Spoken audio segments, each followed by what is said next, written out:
फर्जी शिक्षक और सैलरी लेने के मामले में जिन अनामिका के नाम पर पूरा हंगामा मच गया, वो असलियत में उस विभाग में नौकरी ही नहीं करती हैं। और हमारे साथ अनामिका जी खुद मौजूद हैं इस वक्त, जो कि पहली बार ठीक से अपने पूरे सीक्वेंस में बताएंगे कि आखिरकार क्या हुआ था।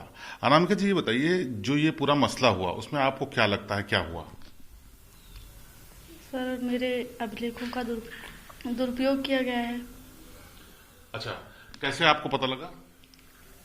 मीडिया के माध्यम से पता चला।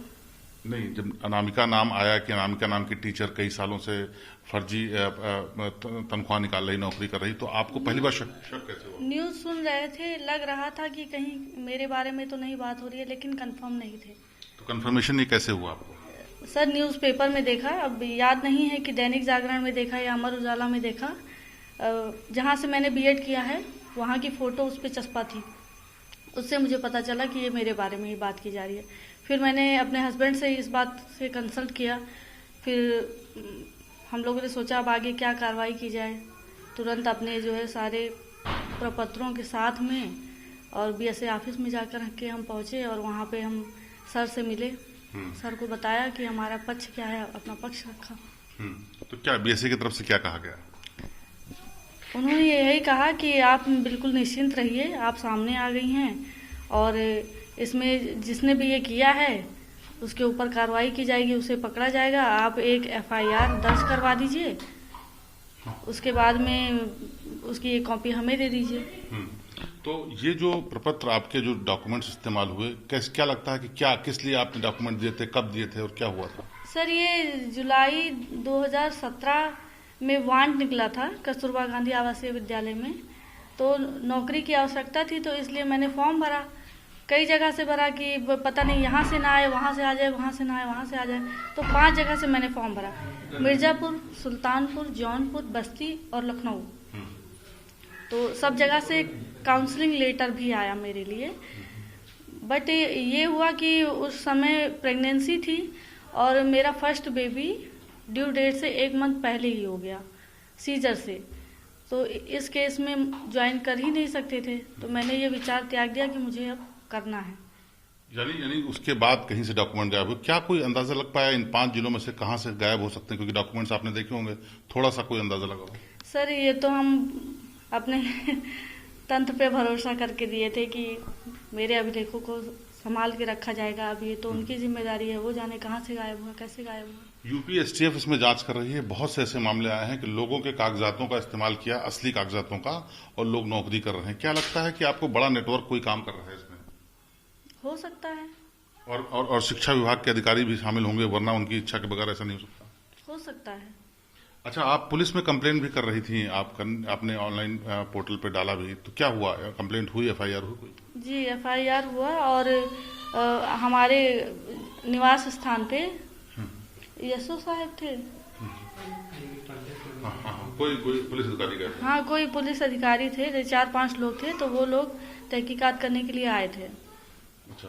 अच्छा, आपको क्या लगता है जिस तरह से आपके कागजातों का दुरुपयोग हुआ, वैसे बहुत से कागजातों को हुआ होगा, जो काबिल लोग हैं वो नहीं रह पाए। हमारे जानकारी में आया कि आपके भी जो डॉक्यूमेंट्स थे, आपकी शिक्षा है वो भी बहुत अच्छी है। जी, बिल्कुल हुआ होगा, जैसा मेरे साथ हुआ वो दूसरों के साथ भी हुआ होगा। अच्छा, अब आप क्या चाहती हैं? जो गुनहगार हैं उनको पकड़ा जाए, उनको सख्त से सख्त सजा दी जाए, बस यही। इस बीच में जब से आपने अप्लाई किया, उसके बाद आपकी जानकारी में आया, काफी लंबा वक्त गुजर गया, 2017 बताया आपने अप्लाई किया था। इस बीच कभी किसी ने आपसे कोई संपर्क किया? नहीं, कभी कोई संपर्क नहीं किया। काउंसलिंग लेटर 1 बार, 2 बार, 3 बार लगभग ऐसे सुल्तानपुर से आया, 2 बार लखनऊ से आया, जौनपुर से 1 बार फोन आया था।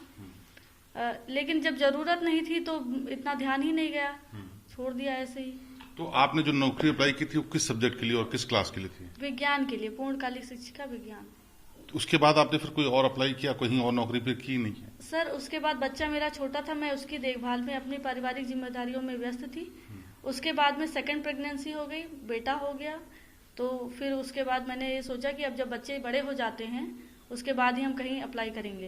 अच्छा, जिस दौरान आपने एग्जाम के लिए अप्लाई किया था, क्या कभी उस दौरान भी किसी ने संपर्क किया हो आपसे कि डॉक्यूमेंट ले ले, या धोखे से आपके कोई फोटो कॉपी कर ले, या वहां पर किसी ने कोई निकलवाने, कोई कुछ संदिग्ध लगा था आपको? नहीं नहीं सर, बिल्कुल नहीं। कहीं कुछ नहीं, हम और मेरे हस्बैंड बैठ के लंच कर रहे थे तो टीवी पे देखा ऐसा न्यूज चल रहा था। हम हंसने भी लगे कि बताइए कि मेरे नाम से ऐसे न्यूज आ रहा है। तो इन्होंने कहा कि कोई जरूरी है कि तुम्हारे नाम से आ रहा है, पता नहीं कौन है। ऐसी बात हुई, फिर हम लोगों ने छोड़ दिया वहीं पे न्यूज। और बाद में जो है जब न्यूज़पेपर में पढ़ा तो फिर पापा का नाम दिया हुआ था। फिर सोचने लगे कि शायद कहीं मेरे बारे में तो बात नहीं कही जा रही है, लेकिन एक नाम के मतलब लड़कियां और उनके पिता का नाम कई बार सेम हो जाता है, कई बार ऐसा हो जाता है। तो फिर हमने सोचा कि हो सकता है कि कुछ और हो। लेकिन जब